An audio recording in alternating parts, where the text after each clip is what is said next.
Everyone, welcome to the show. I have kind of a disturbing story to share with you guys that proves that Donald Trump and his administration only selectively care about crimes committed against children. I mean, we kind of have seen that already with the whole Ghislaine Maxwell thing and Jeffrey Epstein and refusal to turn over all the documents or open up the files. But anyway, this also proves what I'm going to share with you, that once again, our government is completely captured by and beholden to Israel. It's just a basic fact at this point. So before I get into all of this, though, please do me a huge favor. Hit the subscribe button below this video. It is free. It really, really helps the show. So greatly appreciate that. So here's the deal. A 38-year-old man, his name is Tom Alexandrovich. He was taken into custody by Las Vegas police after Nevada authorities had conducted a 2-week sting. So there was this operation to catch child predators. The Las Vegas Police Department said that they arrested a total of 8 men. All of these men were communicating with who they thought were minors online. And so they each showed up at specific times to supposedly meet this minor that they thought they were having this conversation with. And instead, undercover officers were waiting for them. So each of these men were busted. So Alexandrovich was one of these 8 men. And so he was charged with using a computer to lure a child for a sex act. This is a felony. He was locked up, but he was only visiting, this Alexandrovich, he was only visiting the United States. So he was here for a cybersecurity conference. Within 2 days of being arrested for this felony crime, he was set free on only $10,000 bail, which the other men were too. But this guy, Alexandrovich, he was allowed to flee back to his home country. Why? Because Alexandrovich is an Israeli government official. Alexandrovich's LinkedIn page, which has now been deleted, by the way, it shows that he is the executive director of an Israeli cyber agency that reports directly to Benjamin Netanyahu. Now, of course, Israel is telling a completely different story about this. Netanyahu's office issued a statement and it said, quote, "A state employee who traveled to the U.S. for professional matters was questioned by American authorities during his stay. The employee, who does not hold a diplomatic visa, was not arrested and returned to Israel as scheduled." Was not arrested, they say. And oh yeah, he just came back to Israel as he was scheduled to. They are full of shit. So this Alexandrovich, I think that's how I've been saying it. If not, that's the way it's written anyway. He has been placed on leave from that agency. So, he didn't get arrested, but we put him on leave. And then the Israeli government, though, is trying to call it a quote unquote mutual decision. So the country that we all suspect is blackmailing our elected leaders with Epstein recordings of, underage children with officials. They're now sending their alleged child predators to the United States. And, this whole tough on crime U.S. government is giving them a free pass. And they're allowing them to leave the country after being charged with felony crimes involving minors. Yeah. That tracks, actually, for Donald Trump and his depraved administration. It also makes sense since, we've become the United States of Israel. I mentioned this the other day in another video, but I'm not sure if you guys all caught it. But check this out. This was just truly mind-blowing. Earlier this month, Trump announced that he would be withholding FEMA disaster funds from any state or any city that boycotted Israeli-owned businesses. I mean, this sounds like a joke. It sounds like hyperbole, but this was 100% real. Well, there was so much backlash from not just the left, but also from the MAGA base. It was so swift, it was so strong that the Trump administration walked it back almost immediately, which you know they rarely do. So they removed language from the FEMA documents, which specifically said anyone receiving FEMA funds were prohibited from, quote, limiting commercial relations, specifically with Israeli companies.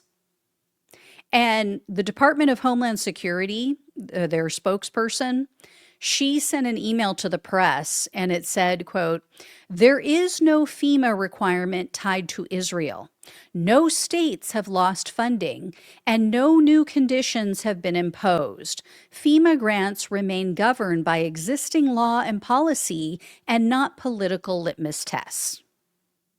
So glad they reversed that policy, but we have to take a step back. We need to stop and consider how insane this is. Our tax dollars were going to be held hostage during a disaster, whether it be fires in California, hurricanes in Florida, whatever the case may be. If our city or our state chose not to fully support a completely different country, one that's committing a genocide, one that is intentionally murdering innocent people, including Palestinian babies. That's how much Israel owns our country and our so-called leaders. What other country gets that? What other country receives that kind of deference, that kind of fealty from the United States of America? If people still don't understand and can't acknowledge that there is something really shady going on here, I just don't know what it's going to take. There is no other explanation. If our elected leaders are not being blackmailed, then what the hell? And Israel better rethink their strategy because they aren't just losing support among U.S. citizens. They're becoming pariahs in the world. They have become one of the most loathed countries in the world. And I have proof of this. So check this out. I have to break this up because there's so many, but this chart shows, I should mention, this is done by Morning Consult. They're a polling organization, and they tend to typically lean a little bit to the right.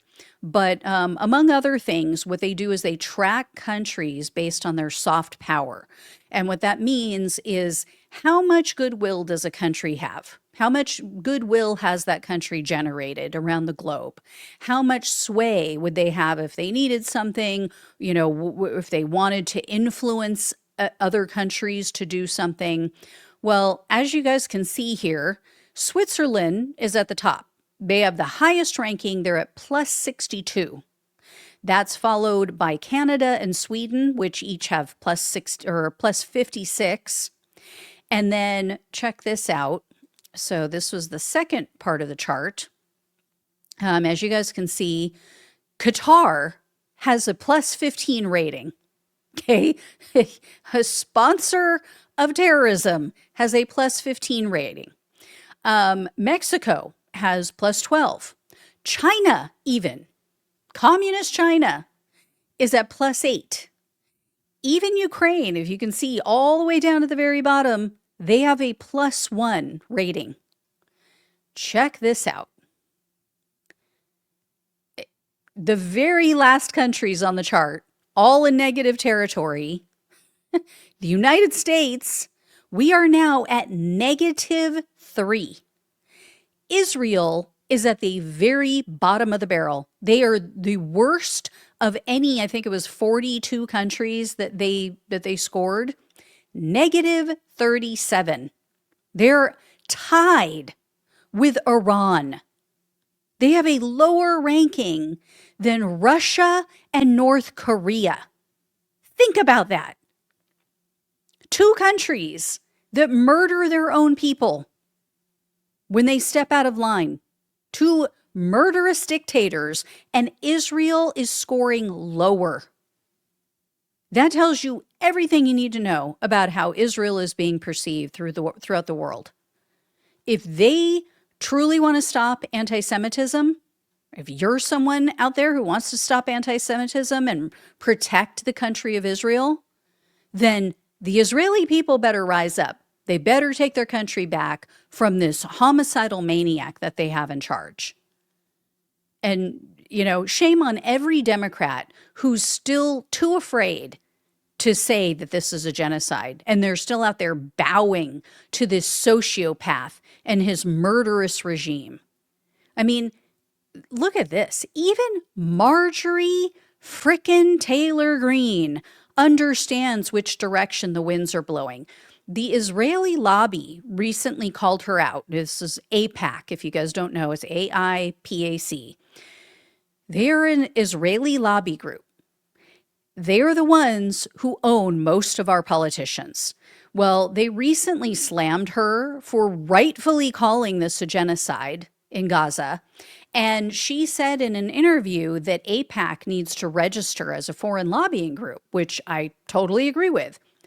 As I've said before, when Marjorie Taylor Greene is the voice of reason, you're off the rails. You've gone off the reservations or off the reservation. You need help as a country. That is where we're at right now. And we still have Democrats out there like Pete Buttigieg and others who still can't call this a genocide, who still refuse to step up and still refuse to stop selling weapons and bombs to Israel. It is pathetic that they have allowed Marjorie frickin' Taylor Greene to get to their left on this issue, when only 8% of the Democratic Party is still in support of Israel and what they're doing. So it just goes to show you, the Republican Party, the reason they have such high favorability rating is because they are listening to their base and they're doing what their base wants. The Democratic Party refuses to do that. They treat us like children. They treat us like we are idiots and we can't possibly know enough. And so you guys just sit your little head selves down, pat us on the head, and, you guys just go sit down and we'll take care of it for you. You're not smart enough to understand. So we're the adults and we're going to do what we think is best. Fuck that. I'm done. I'm freaking done. If this Democratic Party does not get it together, if they don't start reflecting the will of their voters, of people like me who have reliably voted for them in every freaking election, every special election, every midterm election, every presidential election for years now, then I'm done. I'm just freaking done. They can sit and spin.